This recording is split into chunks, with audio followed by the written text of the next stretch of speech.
नमस्कार मित्रांनो, मी आता चिखलीमध्ये इथं क्रिस्टल वन नावाची सोसायटी आहे। 27 तारखेला सकाळी 9 वाजता एका कामगाराचा इथं गुदमरून मृत्यू झालेला आहे। 3 लोक त्या एसटीपी प्लॅनमध्ये उतरले होते, त्यातल्या एकाचा गुदमरून मृत्यू झालेला आहे आणि आता तो माणूस, त्याची फॅमिली सगळी गायब आहे। अशा प्रकारे जेव्हा एखाद्या एसटीपी प्लॅनमध्ये ते पाणी स्वच्छ करण्यासाठी किंवा ते सफाई करण्यासाठी ज्यावेळी माणसं उतरवली जातात, त्यावेळी 2013च्या कायद्यानुसार त्या सर्वांना सेफ्टी बेल्ट देणं, मास्क देणं, बाकीचे सुरक्षेची उपकरणं देणं हे कायद्यानं बंधनकारक कंपल्सरी असताना सुद्धा अशा प्रकारची कोणती काळजी न घेता हे जे रामा ग्रुप आहे, त्याचे जे मोतीराम पंजाबी नावाचे बिल्डर आहेत, त्यांच्या लोकांनी अशा पद्धतीनं कोणतीही काळजी न घेता त्या गरीब 3 बिचाऱ्यांना त्या एसटीपी प्लॅन्टमध्ये उतरवलं, ते टँक साफ करण्यासाठी। आणि त्याच्यामध्ये असलेला मिथेन, त्याच्यानंतर हायड्रोजन, त्याच्यानंतर कार्बन मोनॉक्साईड अशा सगळ्या वायूंमुळे गुदमरून त्या कामगाराचा मृत्यू झालेला आहे। आणि त्याबद्दल कुठेही वाच्यता नाही, एफआयआर झाली का नाही, होणार की नाही, ते गरीब कामगार, त्याचं कुटुंब कुठं गायब आहे, असे अनेक प्रश्न या ठिकाणी निर्माण झालेत। हे ते काम चालू आहे बघा। आणि ही तुम्ही परिस्थिती बघू शकता, लोक करोडो रुपयाचे फ्लॅट घेतात आणि त्या ठिकाणी परिस्थिती कशी असते हे तुम्ही बघू शकता।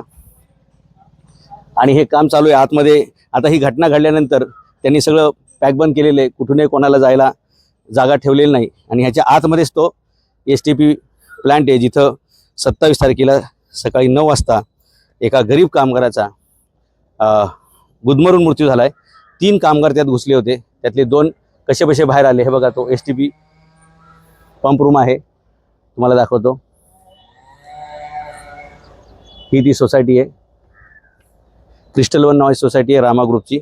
आणि याची कुठेही वाच्यता नाही गुपची, म्हणजे हा एसटीपी प्लांट जो आहे ते या सोसायटीच्या एका बाजूला आहे। आणि तुम्हाला हे जे दिसतंय गटर आहे बघा, हे गटर वाहणारे, इथं ही भिंत आहे आणि या गटराच्या बाजूला इथे मुलांचं चिल्ड्रन प्ले ग्रुप केलेलं आहे। मला सांगा, उद्या ज्यावेळी इथं पाऊस येणार आहे, पूर येणार आहे, त्यावेळी अख्खं गार्डनमध्ये पाणी होणार आहे। कदाचित एवढं पाणी येईल की काही मुलं ज्याच्यात त्यांचा अपघात होऊ शकतो, तिथेही काही मुलं बुडून मरू शकतात, काही अपघात होऊ शकतो। त्यामुळे गार्डन कुठं बनवावं याचे काही निकष असले पाहिजेत, एसटीपी प्लांट कुठं असावा आणि तो साफ करण्याचे काही नियम असावेत। ते 2013चे जे काही सरकारने नियम बनवलेले आहेत ते कुठलेही पाळले नाही। म्हणून जसं गेल्या वर्षी 15 ऑगस्टला निगडीमध्ये 3 लोकांचा गुदमरून मृत्यू झाला, चेंबरमध्ये 4 लोकांचा, त्या हॉस्पिटलमध्ये जाऊन आपण शूट केलं, तसं या ठिकाणी 27 तारखेला 3 वाजता एका गरीब कामगाराचा मृत्यू झालेला आहे। कुठेही त्याची वाच्यता नाही आणि पोलीस याच्यावर काय कारवाई करतील की नाही अशी सगळी शक्यता। आणि हे सगळं गुपचूप चाललेलं आहे। आम्हाला काही जबाबदार पत्रकारांकडून हे सगळं सूचना मिळाली, त्यानंतर आम्ही इथं आलेलो आहे।